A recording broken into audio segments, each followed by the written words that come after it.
नमस्कार दोस्तों, आइए जानते हैं उत्तर प्रदेश की आज के बड़ी खबरों को। लेकिन उससे पहले आप वीडियो को लाइक नहीं किया है, तो एक लाइक कर दें और हाँ, आप किस जिला से देख रहे हैं, हमें कमेंट में जरूर बताएं।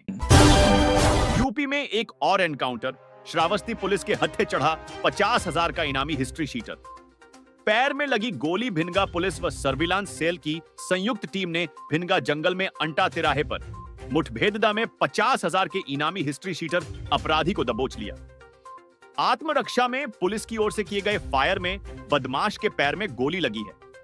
इलाज के लिए उसे संयुक्त जिला चिकित्सालय में भर्ती कराया गया है। आरोपी के कब्जे से तमंचा, कारतूस, खोखा व बाइक बरामद हुई है।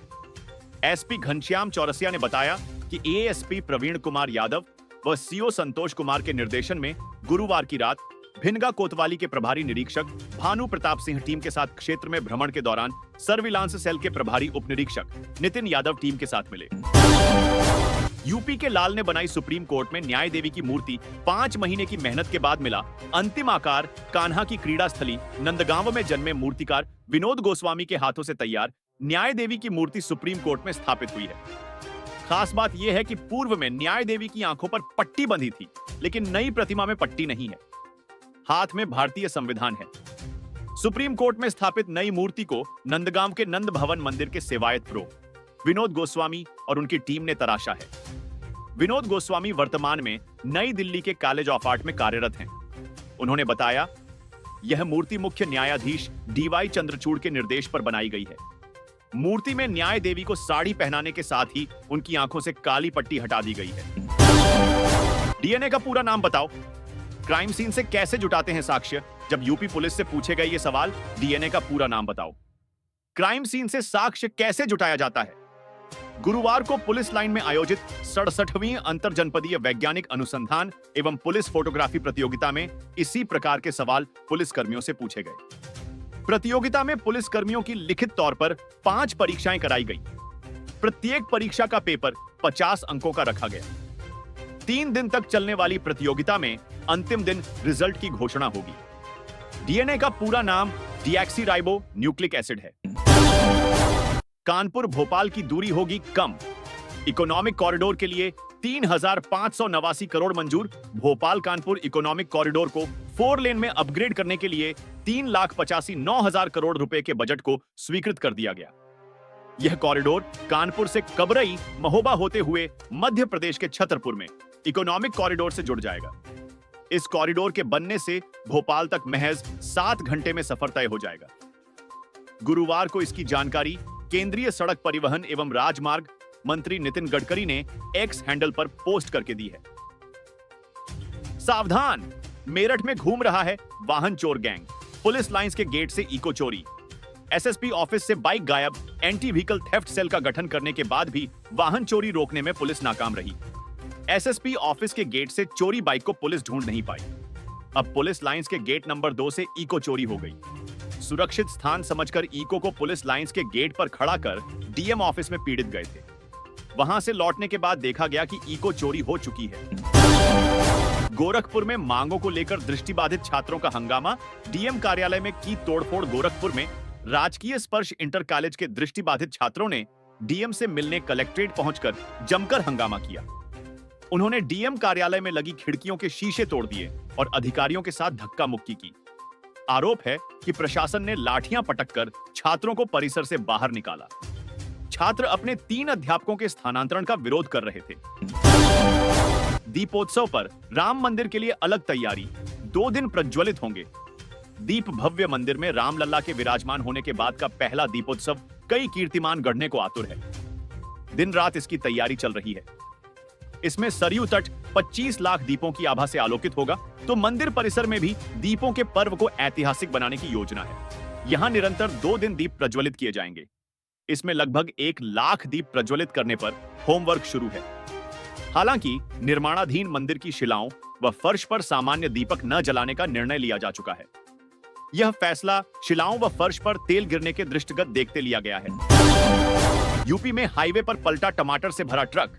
लूट के डर से रात भर पुलिस ने की पहरेदारी। पुलिस और सुरक्षा कर्मियों को अफसरों, मंत्रियों और बैंक के बाहर पहरेदारी करते तो बहुत बार देखा होगा।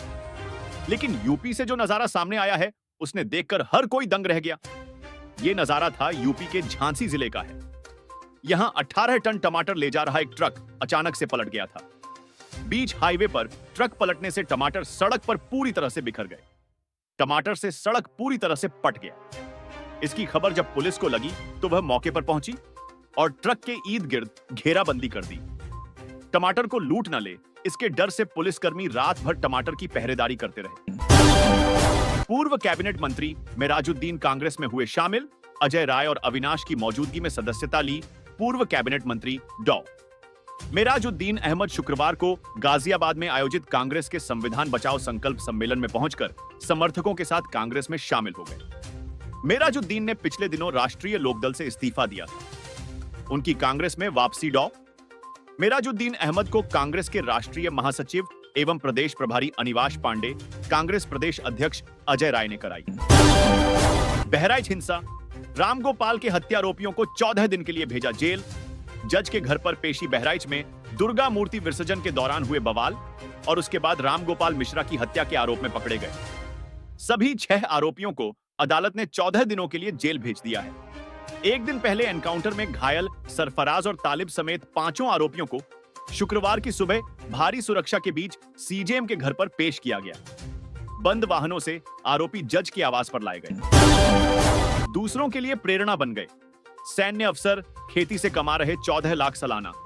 पीएम मोदी भी कायल, पहले जय जवान अब जय किसान। जी हां, लखनऊ के निवासी कर्नल हरिश्चंद्र सिंह ने सेना से रिटायर होने के बाद ऑर्गेनिक खेती में इतनी लंबी लकीर खींच दी कि दूसरों के लिए प्रेरणा बन गए। पीएम नरेंद्र मोदी ने भी अपने कार्यक्रम मन की बात में उनकी प्रशंसा की। 1 एकड़ में सिर्फ ड्रैगन फ्रूट की खेती से ही 14 लाख रुपए तक सालाना कमा रहे हैं। वर्ष 2023 में भारत सरकार की ओर से प्रकाशित कॉफी टेबल बुक में उनको एक प्रगतिशील किसान के रूप में स्थान दिया गया है। पुलिस न्याय नहीं कर रही। बहराइच बवाल में मारे गए रामगोपाल की पत्नी रोली का आरोप। बहराइच में रामगोपाल हत्याकांड को अंजाम देने वाले दोनों मुख्य आरोपियों की पुलिस मुठभेड़ को लेकर गर्म सियासत के बीच मृतक की पत्नी रोली ने भी सोशल मीडिया पर वीडियो पोस्ट कर तहलका मचा दिया है। पीड़िता का आरोप है कि पुलिस ने घूस लेकर एनकाउंटर के नाम पर सिर्फ दिखावा किया है, जबकि दोनों हत्यारोपितों को गोली ही नहीं मारी गई है। यह वीडियो तेजी से सोशल मीडिया पर वायरल हो रहा है। सुहागरात पर दुल्हन की डिमांड सुन दूल्हे के छूटे पसीने, सास ससुर की भी हालत खराब। उत्तर प्रदेश के बागपत जिले में शादी के बाद सुहागरात पर एक दुल्हन ने ऐसा खेल खेला कि दूल्हा समेत उसका परिवार हैरान रह गया। दुल्हन ने सुहागरात पर दूल्हे से प्रॉपर्टी अपने नाम करने की डिमांड कर दी। यह सुनकर दूल्हे के पसीने छूट गए। दुल्हन ने रात्रि में दूल्हे भाई के साथ गाली गलौज की और झूठे मुकदमे में फंसा देने की धमकी दी। नवविवाहिता शादी के एक दिन बाद ही घर से सास के जेवरात चोरी कर फरार हो गई। सच्चाई जानकर सास ससुर की भी हालत खराब हो गई। श्मशान में बने मंदिर के सेवादार की धारदार हथियार से काटकर हत्या, आधी गर्दन काटी। पीलीभीत में मंदिर में सो रहे सेवादार की धारदार हथियार से प्रहार कर हत्या कर दी गई। सूचना पर पहुंची थाना न्यूरिया पुलिस ने शव कब्जे में लेकर पोस्टमार्टम को भिजवाया है। पुलिस मामले की जांच कर रही है। पुलिस ने बताया कि गुरुवार को देर रात हत्या की गई है। बेटे की हत्या के बाद से परिवार और गांव में कोहराम मचा है। परिजनों ने कोई विवाद न होने की बात कही है। ऐसे में पुलिस पता लगा रही है कि सेवादार की हत्या का कारण क्या होगा। संभावना है कि चोरी के इरादे से हत्या की गई हो।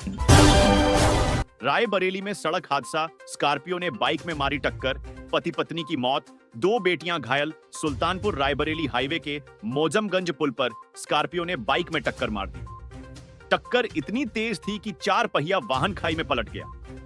हादसे में बाइक सवार 25 वर्षीय सपना और उसके पति आदित्य पुत्र लल्लू 30 वर्ष की मौत हो गई, जबकि उसके 2 बच्ची सुनैना 5 वर्ष और नैना 1 वर्ष घायल हुए हैं। स्कॉर्पियो सवार प्रो. देवेश सिन्हा, उनकी पत्नी गार्गी श्रीवास्तव भी घायल हुए हैं। घायलों को के अस्पताल में भर्ती कराया गया है। सलमान खान के पीछे लगा है लॉरेंस बिश्नोई, माफी मांग लें। एनकाउंटर में घायल शूटर ने खोले कई राज। मथुरा में हाफ एनकाउंटर के बाद पकड़े गए कुख्यात माफिया। लॉरेंस बिश्नोई के शार्प शूटर योगेश के तेवर घायल होने के बाद भी बेहद आक्रामक दिखाई दे रहे हैं। उसने कहा कि सलमान खान लॉरेंस से माफी मांग लें, यही सही रहेगा। मुठभेड़ में घायल होने के बाद जिला अस्पताल में योगेश ने पत्रकारों को लॉरेंस और उसके गिरोह को लेकर खुलकर जानकारी दी। साफ कहा कि देश विदेश में लॉरेंस बिश्नोई के गिरोह के बहुत सदस्य हैं। उसने यह भी कहा कि सलमान खान के पीछे लॉरेंस के लोग लगे हैं। मिल्कीपुर उपचुनाव याचिका वापसी पर पेच, राहुल पर सुनवाई टली। राहुल गांधी के मानहानि केस में सुनवाई टल गई है। गुरुवार को सुल्तानपुर की एमपी एमएलए की विशेष कोर्ट में सुनवाई थी। विशेष कोर्ट के जज के अवकाश पर होने के चलते सुनवाई टल गई है। 2 वर्षों से है प्रेम प्रसंग, प्रेमी नहीं कर रहा शादी, 3 बच्चों की मां ने पुलिस चौकी के बाहर लगाई। आग यूपी के संभल में प्रेम प्रसंग के चलते एक महिला ने पुलिस के चौकी के बाहर खुद को आग लगा ली। महिला 3 बच्चों की मां है। महिला ने अपने प्रेमी पर धोखाधड़ी का आरोप लगाते हुए आत्मघाती कदम उठाया। आग बुझाते समय पुलिसकर्मी और राहगीर भी झुलस गए। गंभीर हालत में महिला को जिला अस्पताल से हायर सेंटर रेफर किया गया। महिला का आरोप है कि मोहल्ले के युवक से उसका 2 वर्षों से प्रेम प्रसंग चल रहा है, लेकिन वह अन्य महिलाओं के चक्कर में उससे निकाह नहीं कर रहा है। पीड़िता ने प्रेमी के खिलाफ कार्रवाई की गुहार लगाई, लेकिन पुलिस ने कार्रवाई नहीं की। हालांकि पुलिस का दावा है कि घटना से करीब आधा घंटा पहले ही मुकदमा दर्ज कर जांच शुरू कर चुकी थी।